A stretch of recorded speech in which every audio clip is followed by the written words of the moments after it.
It was a fun day out of practice today, wasn't it? It was. It was a fun day. It was a little bit longer, so you kind of settled in a little bit more. And yeah, it was good work. Yeah, longest practice so far of the summer. Lasted just under an hour 40. Yeah. Yeah, it was almost like a real practice. It kind of felt like that. It was military day too, so that was always cool. Always a cool moment. You get to see the guys switch jerseys or hand out their jerseys to the. It's tough to read the numbers. Yeah, it is, especially the defense wears white. Defensive guys, yeah. And those, it's like impossible to read. Yeah, it is. So we just made up who made plays. It was tricky at times. It was. And every year I kind of forget it, and then we get out there at military day, and I'm like, I can't read that at all. I think Nick, when it's military day, he's like, we're not going to practice for an hour and 10 minutes on military day. These guys are out there, like, serving our country. We're going to actually have a real practice. So I think there's. Then how do you explain them starting with special teams today? Well, they always work up. I don't know, but yeah, start out with some Jake Elliott making every kick. But yeah, it was good work. Yeah, and we have a lot to talk about. We'll go through. It was hot, but it wasn't humid. Yeah, it's kind of like reversed a little bit. Yeah. Today was like very sunny. I finally put the sunscreen on for the first time this summer at camp. Same. A momentous day. Didn't somebody steal your? Yeah, it was when we got back to training camp. I always use like the spray sunscreen. It wasn't there. Somebody stole your sunscreen. I like to think they borrowed it and forgot to give it back. Out of the media house. Yeah. But I buy a ton of those at the beginning of the summer, and they just last me. Okay. Yeah. So it's no worries. I had another one at home, brought it in. Sure you did. Was able to get some sunscreen on today. It was a good practice. It was. We'll go through a bunch of the practice observations. We talked to Kellen Moore before practice, and then it's funny. I find myself watching practice, think, "Oh, that'll be an observation." I find myself. How right are you? Pretty. I mean, some of them are obvious. Mm-hmm. They're going to be obs, but yeah, I'm probably. I get about half of them, I think. Okay, and sometimes I do try to find stuff that maybe other people aren't noticing. Yeah. So we'll go through the obs. We talked to Kellen Moore before practice. Talked to a bunch of players, including James Bradberry, after practice. So. We'll break all that down. And good for him. Yeah, good for him talking. We'll break all that down in a little bit. But let's just get into the practice today. Like we mentioned, it was a longer practice. Just two players did not participate. Oren Burks still has that knee injury, and Brett Toth has a hamstring injury. Yeah, but even with those guys missing, they still, I thought, had a good practice. Well, Burks is the one that I'm a little curious about. Sure. We want to see how he's used. Yeah, and he's fighting for a roster spot. It's probably good news for a guy like Ben Van Sumeren, who could be that last linebacker in as kind of like a special teamer, backup type player. I mean, if Oren Burks misses a lot of time, then it opens the door a little bit. A little bit. Landon Dickerson was a full participant today. Good news, the lacerated toe no longer an issue. Hopefully we get to talk to him at some point and get to the bottom of that injury. You're not curious if it was a slip and slide injury? I think we know. I think we can assume it was. Okay.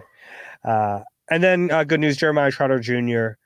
Back at practice today. He left with cramping in his calf.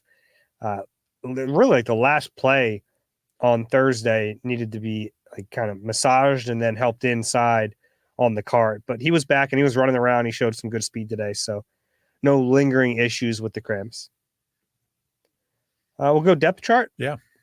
On offense, it was a Paris Campbell day. So kind of what we suspected here. They're going to rotate back and forth between him and John Ross. So they started with Paris Campbell last Wednesday. Then it was John Ross on Thursday. They had a day without practice for us. And then now Paris Campbell back with the first team.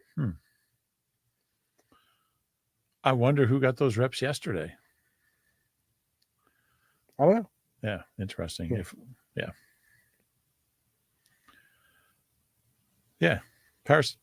I talked to Paris after practice, so we'll get to some of that. It was an interesting conversation. We'll get to that. I mean, he didn't have a super busy day. Actually, John Ross, I thought, had a busier day than him. He's fast. He is fast. He's really fast, and he seems to have some functional speed. I mean, he looks fast running. It's not just running a 40-yard dash. He looks fast on the field. Yeah, and then they rotated those guys a little bit. John Ross did get some first-team reps, and even Johnny Wilson got in there now it was late in a period, and they were just kind of moving him in and out, but he got a rep. Yeah, it was good to see. Yeah. Tyler Steen, we don't have more clarification on this. working on that. But he began the day as the right guard with the first team, as we've seen the first 2 days. And then at some point, he must have gone inside. And no one saw him go inside, at least of the people I spoke with, because then Darian Kennard is up with the first team getting those reps. And at first I thought, oh, maybe they're rotating. But then Tyler Steen was nowhere to be seen. Yeah. How surprised are you that Kennard got those reps? Well, Kennard is a guy that we probably haven't talked about enough. We talked about him back in the spring, and I think out of nowhere I said I think they like him, and they do. I've been told that they like him. He was one of their futures guys they were really excited about. They went really hard after futures players, and he was one of the guys they kind of thought could fight for a job. Priority futures player. Yeah, it's kind of funny to think about it, but they did prioritize it this year. They knew the undrafted class wouldn't be very good. Right. So Kennard is someone to keep an eye on. No doubt about it. I mean, that was interesting to see, and it's good for him. I was a little surprised. I thought they might rotate a couple guys in there, but good for Darian Kennard. Yeah, and then there was one point where they gave Landon a little breather, right, and Trevor Keegan was in there, which is also notable. He's been working second and third team left guard. So I think he's probably a left guard only right now. That's the position he played at Michigan. But it was good to see him get a little run with the first team. Yeah, I would assume he's a left guard only, or he would have been in there at right guard first. Maybe. Possibly. Mekhi Becton, since Landon was like back almost full go today, Becton actually ended up spelling Lane Johnson at right tackle with the first team a little bit. So it kind of tells you what Mekhi Becton's job is right now. He's kind of backing up a bunch of different spots. Yeah. It could end up being a really underrated pickup. It could, but we don't really know if he will, if they're going to need him to play. But yeah, he looks okay at guard, by the way. He does. He's big, but I guess we've been kind of used to big guards. You have Landon Dickerson, who's almost as tall. We've seen Brandon Brooks play in there.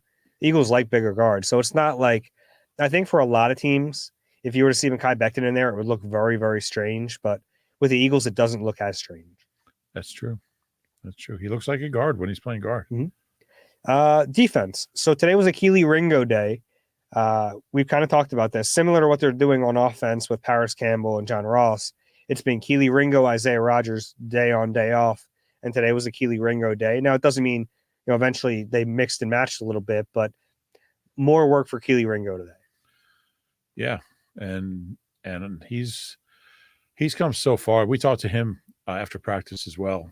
You think that this guy didn't even play. He played like 2 snaps the first month and a half of the season, and gradually started getting more snaps until by the end of the year he was part of the rotation, and he did some good things. I'm intrigued by him. He's fast. He's got good size. Gave him a couple plays today on incredible catches. Yeah, and through no fault of his own. He's got some pretty good guys he's going up against. I like where he is. I've been really impressed by him. Yeah, and it's not like, if we were to talk about any other 4th round pick in year 2, you'd be like, all right, pump the brakes. But there are reasons to be really excited about Keely Ringo. He's 6'2", 220, runs a 4.4. He's got all the physical attributes. He's younger than Quinyon Mitchell. Yeah. He has experience. So, I think it's realistic to think that he could be a starter this year.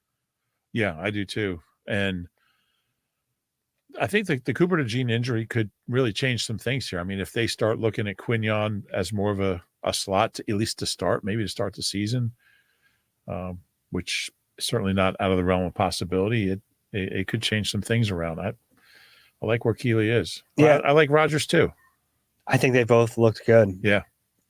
I know Vic Fangio said he thinks eventually he's hoping this job will just declare itself. I don't know if that's going to happen. Yeah, and I was wondering about that. And I liked his quote. He said, it's usually not a thing where it's like, all right, what are we going to do here? Who are we going to pick? It's like it becomes obvious at some point, and maybe it still will. We're a long way to go. We're only a few days in. Pads aren't on yet, although they will be Monday. Something to look forward to Monday morning.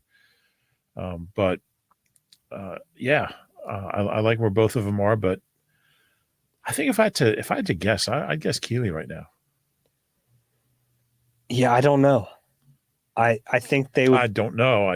would Yeah, guess. and I think that's a good guess because they drafted him. He's here beyond this year, whereas Isaiah Rodgers is, he's here he could ultimately be here longer, but they'd have to sign him. Whereas Yeah.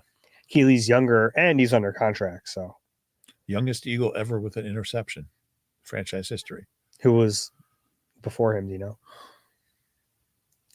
You had to ask I'm me that. sorry. That's going to bother you. I don't know. That's okay. You don't have to look it up. I'm going to look it up. All right. I'm glad you brought up Quinion Mitchell, though, because this was we've seen him play outside out in the slot with the second team. He got some first team reps today as the extra defensive back in like the dime package. Yeah. Which is something we saw him do a little bit, and we saw Cooper DeJean do a little bit back in the spring. They brought that back on day 3 of camp. So to me, that says they're trying to figure out ways to get him on the field if he doesn't win a starting job. I think that's how I interpret it too. I think whatever happens, whoever wins these jobs, I think these guys are all going to play if they're here. Well, I don't know if there's a spot for like between Keely and Isaiah Rodgers. Whoever doesn't win that job is a top backup outside, right? It was the youngest before. Keely was 21 and 181 days.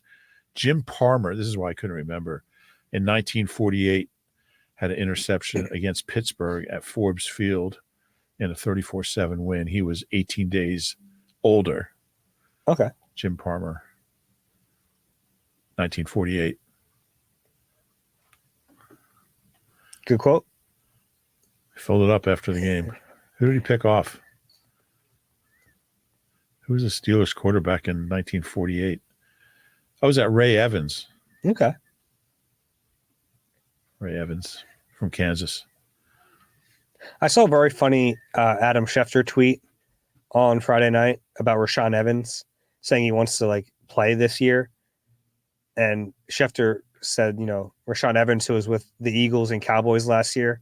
I was like, yeah, he was with the Eagles last year for like 3 days. Yeah. Forgot about that. Linebackers today. Devin White, Zach Bond began the day, but Nakobe Dean's been working in a ton. And we've seen them just use all these different combinations. What do you make of that? Like, do you think that this is just like trying to figure out what is best? Or do you think there's a situation where they could go into a season mixing and matching? Probably not ideal. Yeah, I don't think so. I think they're going to settle on somebody. Okay. And I've convinced myself in my mind it's going to be Zach Bond, just because I figure if they liked Nakobe, and I mean, if they wanted him to win that job, he'd be getting all the reps. Zach Bond's a guy, and I'm not knocking Zach Bond. He's a smart guy. He's got good size. He runs faster than Nakobe. I mean, he's played some reps at the position, but I mean, if they were still as high on Nakobe as they were when they drafted him in the 3rd round 2 years ago, I feel like he'd be getting the reps that he needs to get ready for the season, and he's not getting them. And that just tells me Zach Bond's going to win that job, but I could be wrong. Yeah, I don't know. I think there's a long way to go there. I think, especially at linebacker, like some positions you can really tell. I think linebacker, we need to see the pads. I would agree, but just my hunch. Mm-hmm. I don't have a ton of I haven't been giving notes on the defensive line very much because they rotate anyway, but I did notice Nolan Smith getting some more first team reps today. Yeah. I can't say I did notice that, but that's a good sign if that was the case. Yeah. That's all I had there. And as far as depth chart stuff, the highlight of the day today was DeVonta Smith's catch. Yeah, let's talk about it. It's funny because I'm very guilty of this, and like I love talking about the 3rd string tight end and all these deep down the depth chart guys. Sometimes you got to remember that like stars are stars, and we've seen that so far the first 3 days of camp. Jalen Hurts has been exceptional. AJ Brown has been out of his mind, and then today Devontae's Saquon too has kind of looked the part. Yeah, but Devontae's catch today was like a reminder that this guy, everything he does is like so incredible. The body control on that catch, fighting through contact against Keely Ringo, who is much bigger than him, and then the high point the football. I mean, it's just a spectacular catch, and I hope the Eagles tweet it out at some point. I sure hope so, and that's the problem. It was during a period, after the cameras had shut down, down the left sideline. I just happened to be in that corner of the end zone when it happened, so it was right in front of me. And I'll tell you what, I didn't think he had a chance. I mean, all right, he's getting his hands on it. I'm like, he's getting his hands on it. They were both tumbling to the ground as he caught it. I mean, Keely was right there. There was nothing wrong with his coverage. He was right there, and DeVonta I just can't believe he hung on to it.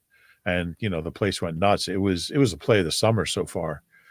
It just reminds you how you use the word body control. I mean, for him to control his body, to be able to just get his hands on the ball I think that's one of the things he does best. Everyone talks about his route running, but his control is pretty impressive. Yeah. Yeah. And those strong hands to be able to hang on to that ball as you go to the ground and then come up holding it. I mean, that was a big time play. Yeah. He also had one the other day that technically didn't count. It was on the sideline, but it could have gone either way. He was ruled out of bounds. We thought he was in bounds. Yeah. It was funny. The Eagles did tweet that video with no mention that he was out of bounds. Oh, really? Which I like. Yeah. Yeah. But just a play like that just makes it so much fun being out there. Yeah. And we've talked before that like the Eagles went through this long stretch without premier receivers, and to have AJ Brown and DeVonta Smith now is really exciting. Yeah. Yeah. And only five duos in history, I think it's 5, have had 1,200 yards. I just be surprised if they don't both have 1,200 yards. And it's people like Larry Fitz and Bolden, Herman Moore and Brett Perryman. I mean, some of the top, Isaac Bruce and Torrey Holt. I mean, that's the level they're at. Yeah, I mean, they can do it. Like, as far as I know the numbers aren't the primary thing. Yeah, I think but that just shows where they are. In terms of talent, they're already there. Yeah. Some other good catches today. Brent Covey down the left sideline. It was a good catch. It was a better throw from Kenny Pickett. This was Quinyon Mitchell in coverage. Perfect coverage. I mean, couldn't have done much else, but Kenny Pickett's made some really good throws. He hasn't been perfect. We've seen some errant ones, but he's got a better arm than I expected. Yeah, I think he's been fine. He's not going to beat out Jalen, but you like what you see from him if he's got to play. These guys won games. Covey catches everything. I don't know what you do with him because, you can line him up in the slot, but they've got other slots. So I'm not sure how many reps he's going to get, and he's not the biggest guy, but he can catch the football, and he's quick with the ball in his hands. Yeah, he did today. He had a lot of catches today. He did. I don't know. It's funny because we talked to Kellen Moore before practice about wanting his receivers be interchangeable. I think Britton Covey's kind of a slot only. I think he has to be. But, he catches everything. Yeah, you've been more bullish on the idea of him as a receiver than I have. I don't know, but he's showing me a little something. Yeah.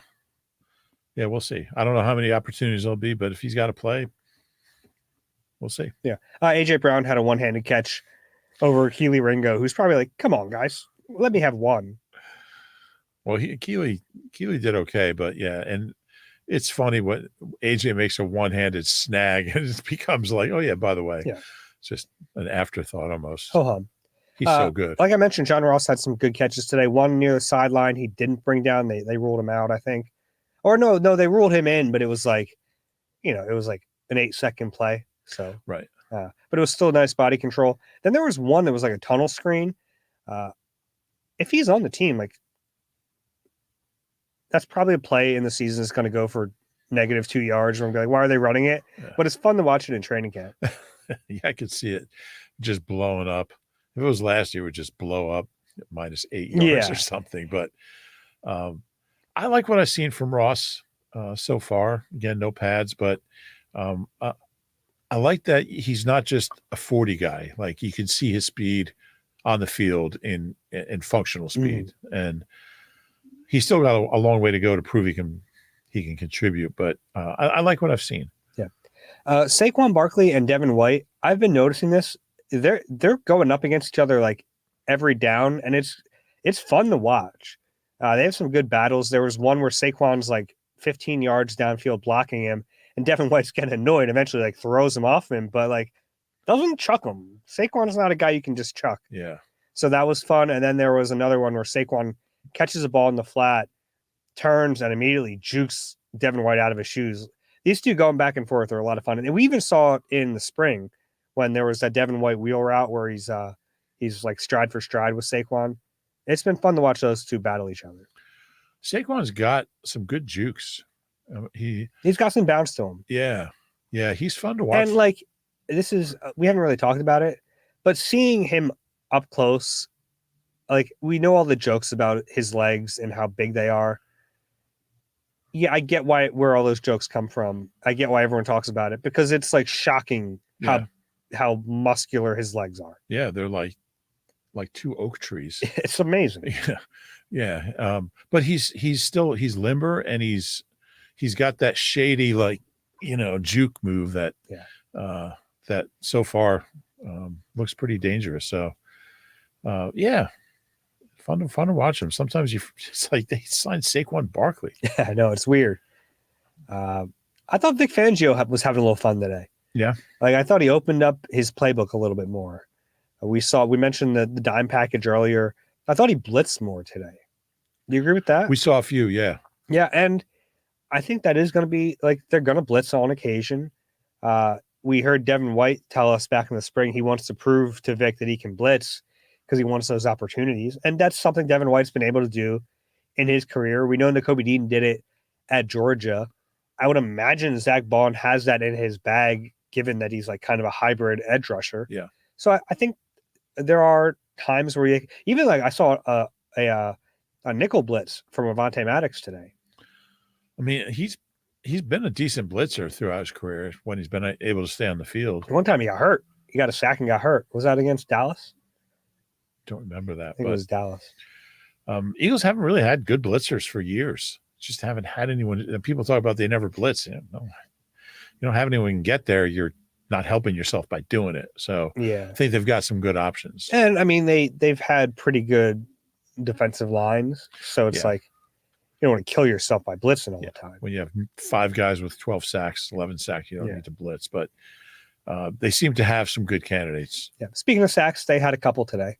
Saw Milton Williams get in the backfield, Josh Sweat. Yeah, sacks. They're not touching the quarterback, but plays where it's whistled dead. I think, like, obviously we'll know more in a few weeks about these edge rushers, but seen a little bit of juice from them. I mean, like Jalen Carter, we don't mention, but yeah, he has like a couple plays each day where you're like, oh yeah, he's really good. Yeah. So strong. Yeah. And quick, like the way he moves is different. But I saw Milton in the backfield a little bit. I think Milton Williams is like kind of an important piece to this year. He's going to play a lot. He is.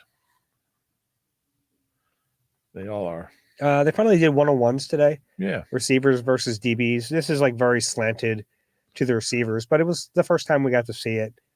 Paris Campbell started it off. He got a step on Slay. It was nice. That's the one ball that that 9 route is like Jalen puts it in the bucket. Yeah. And he's been just money on those. 3 days now. We're 3 days into training camp. That's the story of training camp. I think so. Yeah. Especially after the way the spring went. Yeah, and Jalen's not always had good training camps. There's always, although he looked good in 22. He looked good in 22. Didn't look good last year. You don't worry about him when he doesn't, but my goodness, he's so accurate right now. I mean, he's put in exactly where he wants it. Yeah. I don't have much else. Jake Elliott was perfect on his field goals. It was our first chance to watch him kick some field goals. I wanted to mention, and you mentioned this in your obs, but we saw Zach McPherson actually make a play. And like you said, these reps are geared toward the receiver, but he knocked the ball down. Against Austin Watkins. Yeah, I was going to say that. But, look, this is a guy who suffered a really serious injury and missed all last year. And I don't know where he fits in or if he fits in, but it was good to see. Yeah, I don't think he does here, but he's someone who could go elsewhere and make a roster as a special teamer and like a backup. I think he's an NFL player. I do too. Yeah. Yeah, you're right. It was good to see him out there a little bit. Yeah. And my stupid observation today was watching A.J. Brown kick a field goal. Everything was good about it until he actually kicked it. It looked like a good operation, right? Yeah. He's been watching Jake. He knows how to do it. Yeah.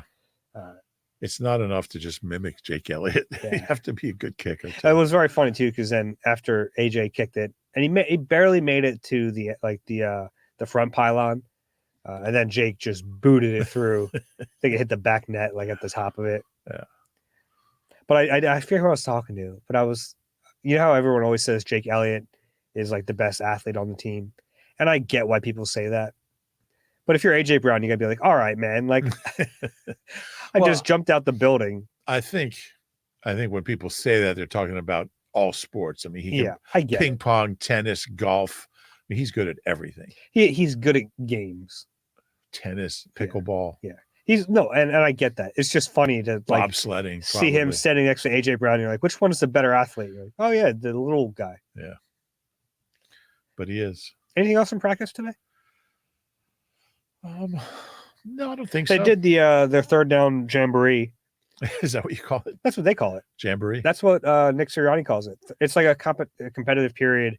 He calls out, hey, it's 3rd and 5. We're at the 50, and he awards points to the offense or defense based on who wins the reps. Those are fun. And it is fun. It's like we haven't seen them do that yet this year. Yeah, actually, all the practices have been kind of like different. Have you noticed that? Yeah. There's no like real structure to it. I wonder why that is. Interesting. Like the other day they did the one where they're like full line changes like hockey. Yeah. And today they did the jamboree. They've been like mixing and matching a bunch of different things. Interesting. I like yesterday or Thursday, I guess it was the last period where they would all run down to the end zone at the end of the play. Yeah, a little like extra conditioning at the end of a period. I've never seen that before. I've seen like individuals do it. Yeah. Or like sometimes like, a position group will like, let's run. But to see the whole like offense and defense do it. Yeah. Everyone who was on the field for the rep runs to the end zone, sprints to the end zone. I think there has been an added emphasis on conditioning this year. There's no question about it. Yeah. Yeah. I would agree with that. And I don't know. I mean, it's only 3 practices, but you don't see nobody's, Becton, I guess, puked one day. But apparently he told us today, he doesn't know why that's a story. He pukes on the first day of every training camp. Oh, really? Yeah. Me too. I think it was funny. He was actually a little annoyed by it because I think he saw it as like people saying he's out of shape. Oh, okay. Well, that's the intimation there. Yeah. But he said he throws up every first day of training camp. Well, I think the team's in pretty good shape from all we can tell. You don't see guys dragging. You don't see guys. I mean, Jalen, it's amazing. Like Jalen will they finish a lot of the plays. They'll finish. So like an 8-yard run, Jalen's running 70 yards to the end zone. Yeah. And crossing the line, he'll toss the ball to a ball boy and then just sprint back to the huddle. Yeah. I mean, you know what? There was one play the other day, and I noticed it at the time, and then I was really happy Barrett pointed it out to me. I think it was AJ Brown. Like they did that. They ran through the end zone, but then a few of the guys were like kind of like relaxing in the end zone and not like getting off the field. And he yelled at them, like, get off the field. The second group's about to go. Really? Yeah. I thought it was a good moment to witness. AJ, he's like so serious about practice. Yeah. Like he takes, like you see some guys, and I don't think it means they're not good practice players, but like CJ, we see CJ shimmying between plays and he doesn't stop and he's having a good time out there. AJ is all business. Yeah. It's pretty cool. It is cool. Yeah. All right, let's take a break. We'll come back on the other side, break down what Kellen Moore had to say, and a few players, including James Bradberry. You deserve a car that thrills you, a car that puts goosebumps on your goosebumps. At Nissan, we got everything from turbocharged SUVs to 100% electric vehicles that'll make your heart beat faster. Experience the thrill for yourself and shop your local Nissan store at nissanusa.com today. Celebrity cook Steve Martorano brings his Italian-American cooking back home to Philly. Enjoy Martorano's Prime at Rivers Casino and Steve's famous meatballs with Sunday gravy, prime steaks, and more. Make reservations at Martorano's Prime on Open Table. All right, we're back. We'll talk about James Bradberry in a second, but we had a chance to chat with Kellen Moore I thought he was a little more forthcoming than I was expecting. He was. Yeah. Yeah. It was good to talk to him. What stood out to you? A few things. I think just his process with Jalen Hurts and like Jalen's putting his own stamp on this offense, because like you've seen it at camp so far, like all these design runs, that's the Jalen influence, right? Like they're not doing that with Justin Herbert in LA, right? So I thought that was interesting. And I think like learning more about the rapport between the two of them to me is fascinating. Yeah, I agree. Especially in light of like everything that all these narratives we heard over the offseason. And also with the context of Jalen having 5 offensive coordinators, 4 play callers, 3 quarterback coaches. I mean, he wants stability, and I don't know how long Kellen Moore will be here, but Jalen's putting in the time and putting in the work, and I think he seems to like Kellen. And I mean, Kellen he was a quarterback in the league. I think they have some common ground, and it seems like so far so good between the two of them. Yeah, I think that's fair. And he was asked about like the +1 in the run game with Jalen, which is a big deal. That's why you use his legs so much, and he seems to like the advantage that gives them. Yeah, and he said something interesting. He said he thinks Jalen's a really smart runner because obviously the flip side of all this is it's easy to get hurt when you're out of the pocket. I think at times Jalen could be a little smarter. Sometimes I think he tries to do too much, but it was interesting to hear him say that. Yeah. I also liked what he had to say about the receiver position. We kind of mentioned that earlier, but he wants those 3 positions to be interchangeable. And we've already seen that. We've seen more DeVonta in the slot. We've seen a little more AJ in the slot. And I think that's something where, like, when they hired Kellen Moore, one of the first players I thought about was DeVonta Smith, because I don't know if they've really used him to his fullest potential yet. Sure. And this is like one area where I think that really goes a long way. Yeah, I think and I agree. There's kind of like, I feel like, and DeVonta, his numbers have been good, and he's been 1,000-yard receiver twice. I think he was close his rookie year, 930, 940. Something like that. I just think there's so much more there. And I think Kellen Moore sees that, understands that. And I think there's a pretty good chance that he'll know how to get that out of him. And maybe that won't show up in numbers just because there's only one ball. But yeah, I think he'll find ways to use DeVonta that'll really play to his strengths. And I was talking to Mike Quick today watching practice, and he was just saying, he said his 4th year, is this DeVonta's? This is his 4th year. He said his 4th year, Ted Marchibroda, he was the offensive coordinator, started playing him in the slot. And he said he really wanted him to master outside before he kind of gave him that. But he said it really helped him. He said it became a really good matchup. And he sees the same thing with DeVonta. He says you can't cover him out of the slot. Well, he's such a good route runner. If you give him a 2-way go, he's gonna make you pay. Yeah. Like, and I like AJ, the idea of AJ in the slot, but DeVonta in the slot to me is even more exciting. I agree. Yeah, I think it's gonna be really tough to cover him. Anything else from Kellen Moore? I don't think so. It was a good chat. Yeah, it was good to talk to him. Yeah. James Bradberry. Yeah. A little surprised to see him come and talk to us, but glad he did. He said it was his idea to move to safety, and he's still going to play corner here and there, but he said it was his idea. He kind of knew he didn't play well last year. He knew they had Isaiah Rodgers coming back. Then they go out and they draft a couple of corners. So like he saw the writing on the wall, and he said, as long as I'm here, I want to be as valuable as I can be. I give him credit for that. Now, he clearly doesn't know what's going to happen because he kept saying, I'm here right now. I'm here right now. I'm here right now. I think he has the right attitude, but we'll see. Yeah. And I think they don't have any backup safeties. I mean, with Sydney, we don't know when Sydney's going to play, when he's going to practice. They don't have any backup safeties. So Tristan McCollum is the other second team safety. Yeah, so he's out there with Tristan McCollum, and I don't know, he's probably ahead of him. Yeah, their third team safeties are Mekhi Gardner and the rookie Andre Sam. Yeah, so I mean, their best backup safety might be Avonte Maddox, who you might need to be your starting nickel. Yeah.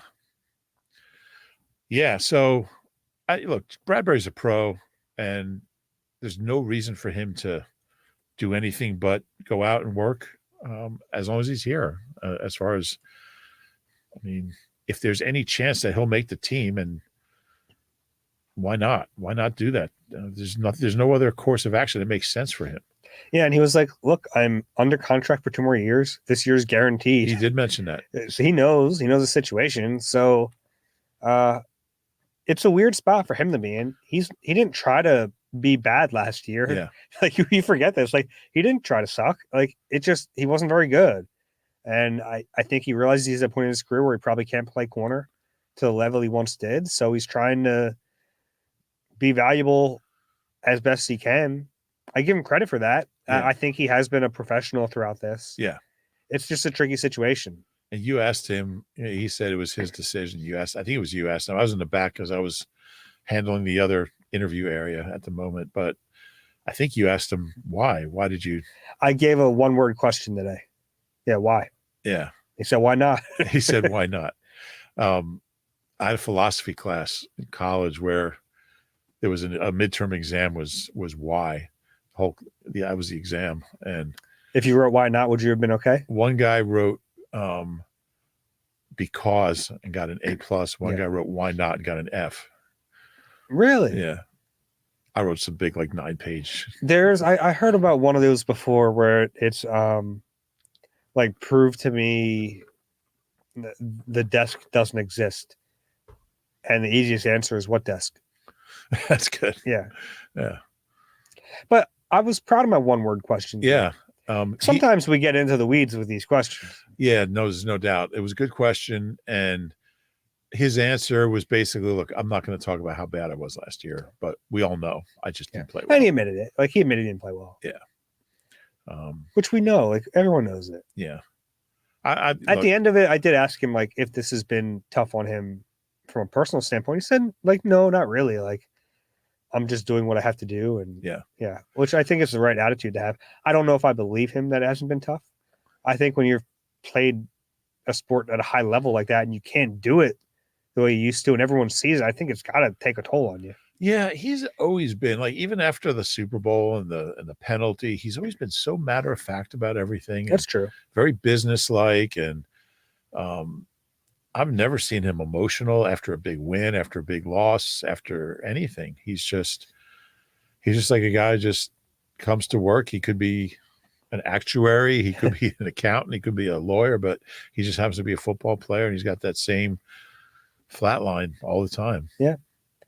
And it probably serves you well as a corner a lot of the time. Yeah. And he's so different. Like most corners are, just loud and brash and braggadocious, big egos. He's just like, yeah, he beat me. Yeah. Who else we talked to today? Mekhi Becton, who told us he vomits every first day of training camp.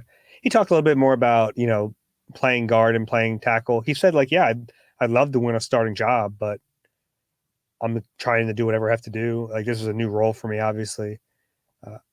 I think he's had the right attitude since he's been here, which is a big thing because I didn't know him with the Jets, but there were I think there was an assumption that he didn't always have the best attitude about that stuff.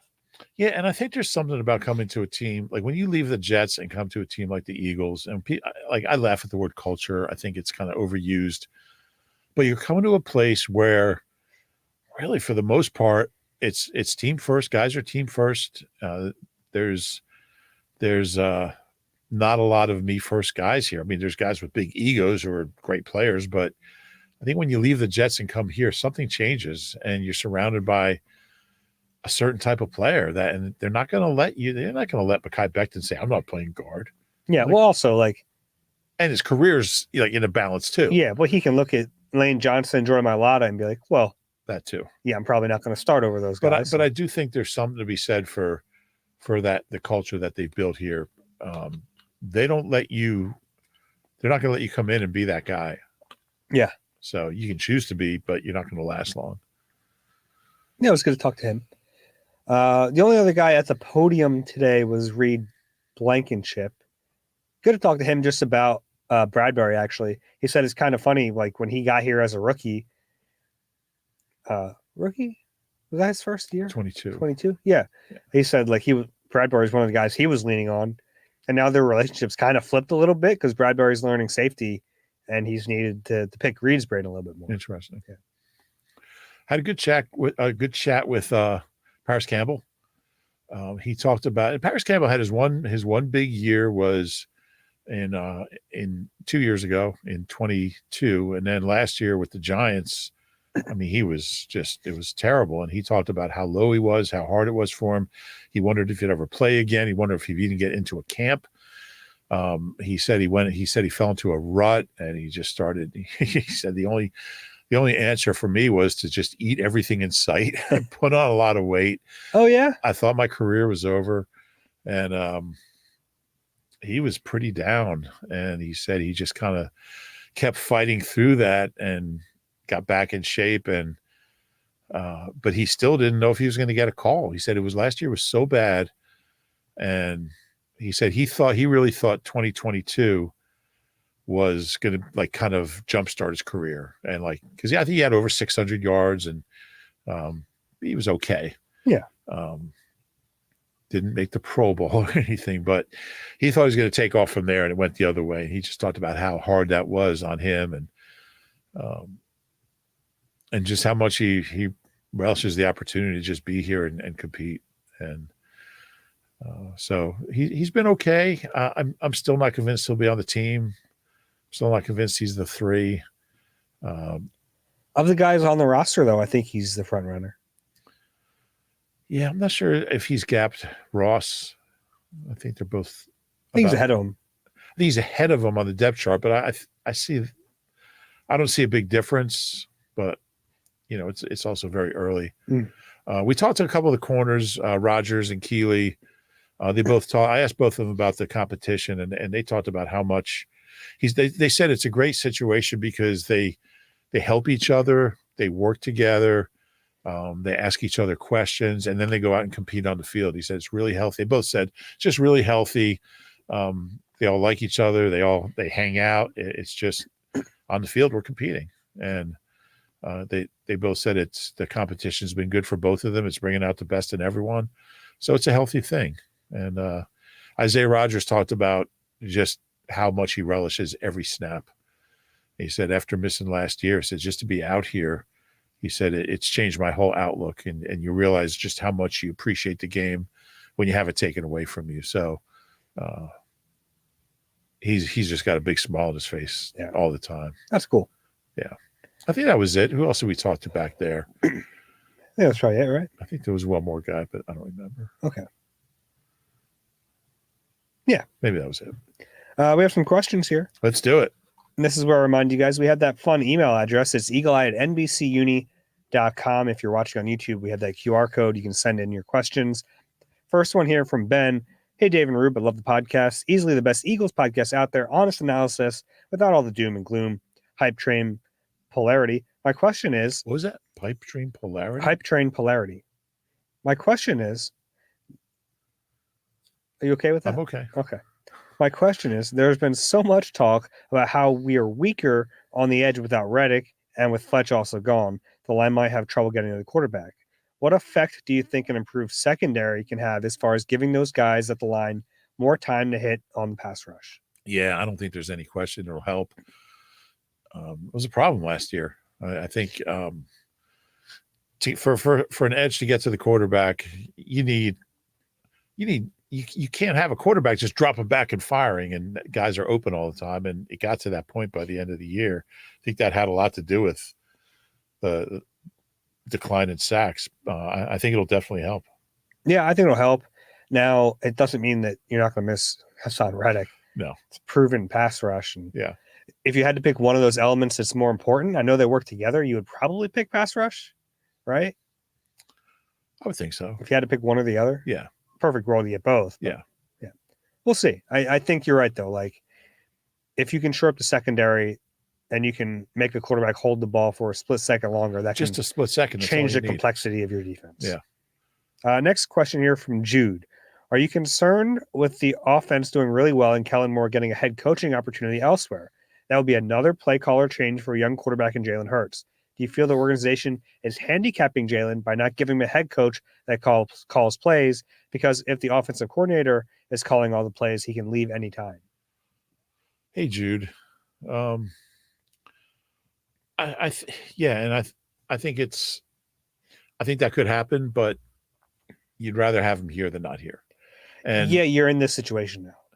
And I do think maybe somebody like Nussmeier could be groomed to be the OC, a guy that Jalen has a relationship with. I don't know if he's called plays. I don't know. It's just a lot of times you'll see the quarterback coach get that job. But yeah, What could go wrong? Yeah. Yeah, that's true. But I mean, it is, I don't know if it's a concern because we're getting way ahead of ourselves. Kellen Moore hasn't gotten a head coaching job yet, so maybe he doesn't interview well. Yeah, but it's a byproduct of success. Yeah, what are you going to do? Like, it's like Shane Steichen. You'd love to still have him, but yeah, you're in this situation now. Like, if all things are equal, and you can just when they hired Nick Sirianni, they thought he was going to call plays. Sure, they did. And then he didn't, and it worked. And now they're not going to fire a guy just for that reason. So this is the situation you're in. But if that happens, it means you've had a pretty good season. Sure, and you'll take that. You would take that. Yeah. You're right. Next question from the Ohana Means family. It's a family email address. There's no question. The whole family got together and formulated a question for us? Yeah, I think so. I like that. There's no question that the Eagles drafting Jalen Reagor over Justin Jefferson is one of the worst moves in recent draft history. If you had to do it over again, would you make the obvious choice and draft Jefferson over Reagor? But if we drafted Jefferson over Reagor, A.J. Brown is definitely not an Eagle, and it isn't even certain DeVonta Smith is in Philly. So would you go back and draft Jefferson or stick with the outcome that came after drafting Reagor? This is a fun, butterfly effect question. Yeah. I would do things exactly like they did them. You ended up with A.J. Brown and DeVonta Smith. Yeah. But, I mean, you could have had Justin Jefferson and A.J. Brown, potentially. Right. But, yeah, I just don't like changing one thing because, then you have the photo and then your image starts, fading and stuff. Yeah, I know. Yeah. But theoretically, if you nailed the receiver pick in the Reagor draft, then you don't have to use the number 10 pick on DeVonta Smith. Right. You get a piece. So but you don't know. You don't know. Maybe that guy would have been a bust. Yeah. So it's tricky. Next, Tennessee Tom. Thanks for your reporting. Excellent podcast. I moved from New Jersey to Tennessee last fall and miss reading and listening Eagles news. My question is, do the rookie receivers, Johnny Wilson or Anais Smith, have any chance to grab that number 3 spot? If so, who has better odds? Why would you move from New Jersey to Tennessee? Did he explain why he moved? No, he didn't give us his life story. Why would you want to live in Tennessee? I don't know. It's muggy down there. Yeah? Yeah, I don't know. I guess it depends where in Tennessee. Yeah, I like Tennessee. I like Tennessee too, but I like New Jersey. I don't think so. I think I just don't see them being ready to be that guy. I think if it's not Paris Campbell or John Ross, it's going to be someone who's not on the team. Yeah, most likely. Although Joseph Nagata remains my dark horse. But of those two, who has a better shot? Between Smith Wilson and Smith. To be that guy, I would think Wilson. I've actually I've come around a little on Johnny Wilson. He's looked pretty good. Yeah. Yeah. He's had up and downs, but yeah, a lot of ups. I think Smith might be more of a gadget kind of guy if he's up, whereas I could see Wilson being in that spot, I guess. Next question from Ian. You mentioned in one of the last podcasts that you think Sasquatch will be a right tackle. What number do you think he'd wear? I know jersey numbers are a hot topic on the Eagle Eye pod. What number would Bigfoot wear? Bigfoot I would think would be like a 78. Okay. I can see that. Yeah. I'll go 78. Okay. Sua and Bigfoot. Maybe Sua is Bigfoot. Okay, we have a couple more here. We'll go with Sean. Love the podcast. Listen to every episode. I live in St. Louis, and I'm not a Cardinals fan, so it's really tough. But I'm a Philly native. I love the Eagles and your perspective. I watch the podcast religiously and also watch the post-game show with Ruben and others. My question, What do you think? I like that. Eagles post-game live starring Ruben and others, yeah. I like that. Charles is like, what the heck? My question, do you think how Jalen performs this? Oh, what do you think about how Jalen performs this year, and how does that impact how they move going forward? Like Carson, is he a franchise QB or a one-year wonder?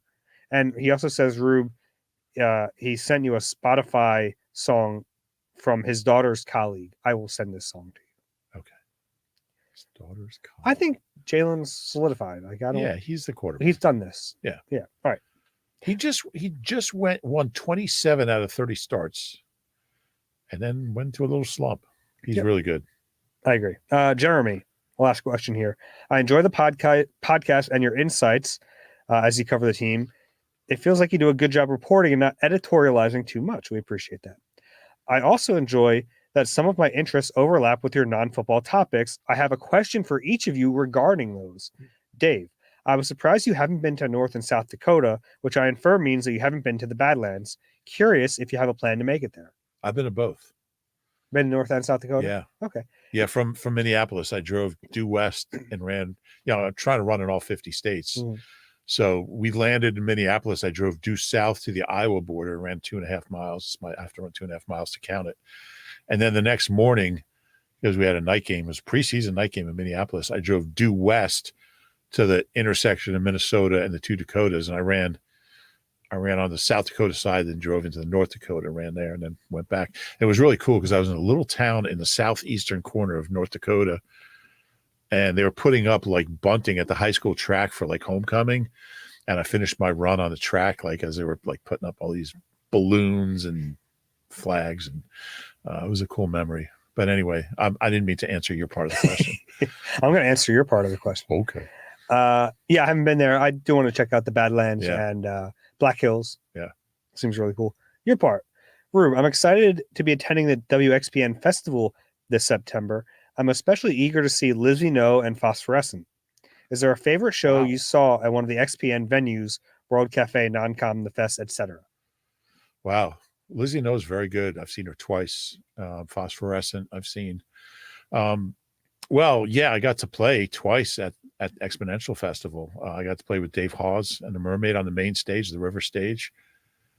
And I got to play with Tisbury's on the marina stage, all at Wiggins Park, right next to the BB&T or whatever it's called. So I would say those, as far as performances that I wasn't. Your favorite shows to watch were the ones with you in them? My favorite experiences there were when I got to play. I play keyboards, if you don't know. But as far as shows that didn't involve me. Yeah, no, those are the only ones you like. I should be on this show, he says. Some great ones. David Bromberg was unbelievable. You know David Bromberg, blues guitarist, been around forever. He makes violins in Delaware now. His set was phenomenal a few years ago on the river stage. Foxygen was incredible. Big Foxygen fan. You know who was great there? Strand of Oaks from Philly, on the marina stage, put on a great set. It's always a good festival. It's hard to get there now because they changed it from like July to September, and we're kind of busy on weekends in September. I'm going to try to get over there for the Walkman this year. But I had one of those. You have a Walkman? The band, the Walkman. Great. But yeah, it's a fun event, definitely. Cool. And my pro tip for going to Exponential, park at the Pennsauken Light Rail Station. So you don't have to worry about parking and driving into all that crazy parking by the aquarium and all that. You just go to Pennsauken, jump on the light rail. It's $1.80. It's like 12 minutes, and it takes you right to the BB&T. And there's like a train like every 10 minutes. So that's my recommendation. It's a good tip. Yeah. All right, that's all. Thanks for the questions, everyone. Once again, that email is eagleeye@nbcuni.com. This is where I remind you, if you enjoy the Eagle Eye podcast, please rate and subscribe wherever you get your pods. If you're watching on YouTube, please click the like button, subscribe there as well. Any final thoughts, Rube? No, we got an off day Sunday, and then we're back at it Monday and Tuesday. Yep. Looking forward to it. That's all for the Eagle Eye podcast. For Rube and Frank, I'm Dave Zangaro. We'll talk to you soon.